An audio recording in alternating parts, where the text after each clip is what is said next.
ఇక అన్యాయం చేయొద్దు, గ్రూప్ 1 ర్యాంకర్స్ తల్లిదండ్రుల కంటతడి, అప్పులు చేసి చదివించడం అన్యాయం చేయొద్దు అని చెప్పేసి నిజంగా అంటున్నారు.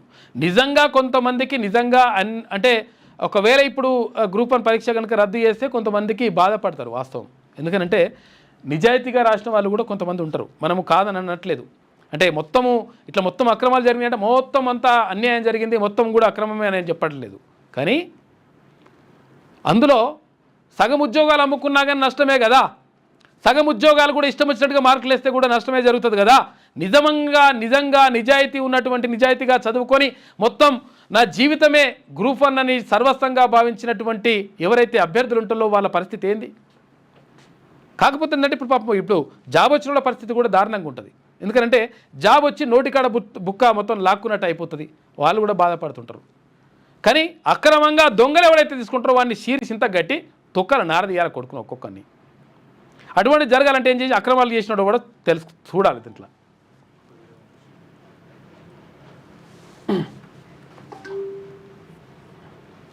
కాబట్టి దీనికి సంబంధించి చూడాలి ఏంది ఇక్కడ ఇది గ్రూప్ 1 అభ్యర్థులకు సంబంధించిన వాళ్ళ తల్లిదండ్రులు 3 కోట్ల రూపాయలు ఎక్కడున్నాయి మాకు సౌండ్ లేదా, 3 కోట్ల రూపాయలు ఎక్కడున్నాయి మాకు తినడానికే తిండేదని చెప్పేసి వాళ్ళు పాపం బాధపడుతున్నారు.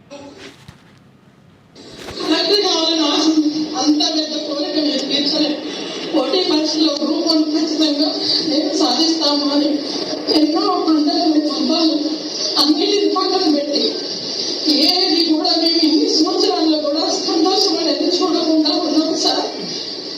ఈరోజు 368లో ర్యాంకు సాధించుకున్న పిల్లలకి 3 కోట్లు 6 కోట్లు ఎక్కడి నుంచి వస్తాయి సార్? ఒక్కసారి ఆలోచించండి మీరు.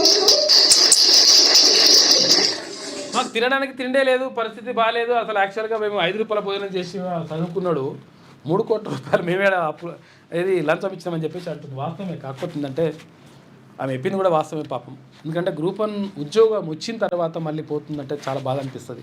ఎందుకంటే నేను గ్రూప్ 1 ఆస్పిరెంట్గా ఉన్నా, నేను కూడా మస్తు కావాల్సిన చదువులు చదివినాం, అన్నీ చేసినాం, కథ చేసినాం, ఎంఏ బీఈడి టీపీటీ పిహెచ్డి కావాల్సిన చదువులు చదివేసి నెట్టు టెట్టు సెట్టు బిట్టు అన్నీ మస్తు కావాల్సిన క్వాలిఫికేషన్లు ఉన్నా కానీ ఈ దుర్మార్గమైనటువంటి వ్యవస్థ గతంలో కేసీఆర్ ప్రభుత్వం అంటే 2012 నుంచి ఇప్పటి వరకు గ్రూప్ 1 నోటిఫికేషన్లు లేవు.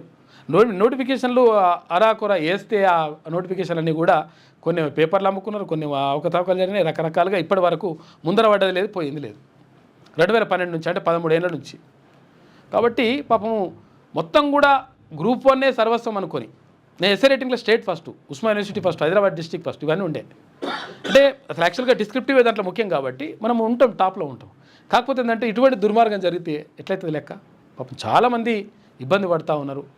నిజంగా గ్రూప్ 1 జాబ్ వచ్చి పోతుందంటే ఇక అసలు వాళ్ళ బాధ మాత్రం వర్ణనాతీతం, దారుణంగా ఉంటుంది పరిస్థితి వాళ్ళు. కాకపోతే ఏంటంటే ఇప్పుడు అంటే ఇక్కడ జాబ్ రానటువంటి కొంతమంది అభ్యర్థులు ఏమంటారంటే మేము సీరియస్గా ప్రిపేర్ అయినాం, అన్నీ చేసిన తర్వాత కూడా ఈ లంగాలు కొంతమంది ఇంగ్లీష్ మీడియం వాళ్ళకి మార్కులు ఎక్కువ ఇచ్చిన, తెలుగు మీడియం వాళ్ళకి వేయలేదు, లేకపోతే రకరకాలుగా మాకు అన్యాయం జరిగిందని చెప్పేసి కొంతమంది అంటారు. వీళ్ళ ఆవేదన కూడా పట్టించుకోవాలి. ఇప్పుడు అసలు ఇది ఎట్లుంటుందంటే పెంపుడు తల్లి లేకపోతే కన్న తల్లి అంటే చెప్పలేని పరిస్థితులు ఉంటుంది కొన్నేళ్ళు వంచినాక. అట్లా అయిపోయింది వీళ్ళ పరిస్థితి కూడా.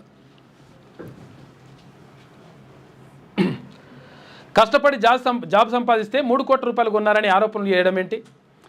దాంట్లో ఎన్ని సున్నాలు ఉంటాయో కూడా మాకు తెలియదు. మా పిల్లల భవిష్యత్తుతో రాజకీయాలు చేయొద్దు, నోటికాడు కూడు లాక్కోవద్దని చెప్పేసి విజ్ఞప్తి చేసినారు. ఇందాక చూసినాం కామా, రాజకీయ నాయకులు జోక్యం చేసుకోవద్దు. ఎన్నికల్లో 4 అభ్యర్థులు నిలబడితే ఒక అభ్యర్థి గెలిచినప్పుడు మళ్ళీ ఎన్నికలు పెట్టాలని డిమాండ్ చేస్తున్నారా? రాజకీయ నాయకులు దయచేసి ఆలోచించండి. మా పిల్లల భవిష్యత్తుతో ఆడుకోవద్దు. 10 మంది పరీక్ష రాస్తే ఇద్దరికే వస్తుంది. మేము కోరుకునేది ఒక్కటే, మాకు న్యాయం కావాలి. అన్యాయంగా ర్యాంకులు రావు, కష్టపడి చదువుకుంటేనే వస్తాయి. మళ్ళీ పరీక్షలు రాయించడం వల్ల అయ్యే ఖర్చులను ఎవరు భరిస్తారు? మా పిల్లల్ని ఎప్పటికీ అశోక్ నగర్లోనే ఉండిపోవాలన్నా? వాళ్ళ వయసు పెరిగిపోతే సర్వీస్ గడువు కూడా తగ్గిపోతుంది కదా. 3 కోట్ల స్కామ్ అంటున్నవారు దాన్ని నిరూపించాలని చెప్పేసి ఓ తల్లి బాధపడుతూ ఉందంట. ఇందాక చూసినాం కదా, 3 కోట్ల రూపాయలు అంటే అందులో సున్నలేని ఉంటే కూడా మాకు తెలియదు, ఏడికెళ్ళి దేవాలా పైసలని. కష్టపడి చదివి ర్యాంకులు సాధించిన తమ పిల్లల భవిష్యత్తుతో రాజకీయాలు చేయొద్దని గ్రూప్ 1 ర్యాంకర్ల తల్లిదండ్రులు విజ్ఞప్తి చేశారు. ఒక్క పోస్టును 3 కోట్ల రూపాయలు కొన్నారంటూ తప్పుడు ఆరోపణలు చేస్తుండడంతో తమ పిల్లలతో పాటు తాము తీవ్ర ఆవేదనకు గురవుతున్నామని వాళ్ళు ఆవేదన వ్యక్తం చేశారు. అప్పులు చేసి కూలీనాలు పనులు చేసుకొని పిల్లలను చదివించినాం, చివరికి నోటికాడికొచ్చిన బుక్కను ఎత్తుకెళ్తున్నారు. అసలు 3 కోట్ల రూపాయలు ఎన్ని సున్నాలు ఉంటాయో కూడా మాకు తెలియదు. పోస్టులు కొన్నామంటూ ఆరోపణలు చేస్తున్న వారు నిరూపించాలి. వాళ్ళు నిరూపిస్తే మేము చావడానికైనా సిద్ధమని చెప్పేసి తెలిపారు. ఇక హైదరాబాద్లోని సోమాజిగూడ ప్రెస్ క్లబ్లో గ్రూప్ 1 ర్యాంకర్ల పేరెంట్స్ మంగళవారం ప్రెస్ మీట్ నిర్వహించారు. ఇటీవల గ్రూప్ 1 మెయిన్స్ ఆన్సర్ షీట్లను రివాల్యుయేషన్ చేయాలని హైకోర్టు తీర్పు ఇవ్వగా రాష్ట్రంలో వివిధ పార్టీలు రాజకీయ ఆరోపణలకు దిగారు అని చెప్పేసి వాళ్ళందరూ కూడా వచ్చేసి తల్లిదండ్రులు వచ్చినట. పాపం మా పిల్లగాళ్ళు ఇట్లా ఇంత కష్టపడి మేము ఇట్లా చేసి ఇన్ని సంవత్సరాలు కష్టపడి చదివి చటిడి చేస్తే మా పరిస్థితి ఇట్లా అయిపోయాయని చెప్పేసి బాధపడుతున్నట. ఇక్కడ ఇలా బాధ ఉన్నది, అక్కడ ఉద్యోగం రానటువంటి చదువుకొని నిజాయితీగా కష్టపడ్డటువంటి వాళ్ళ బాధ కూడా ఉన్నది. వాళ్ళది కూడా అర్థం చేసుకోవాలి.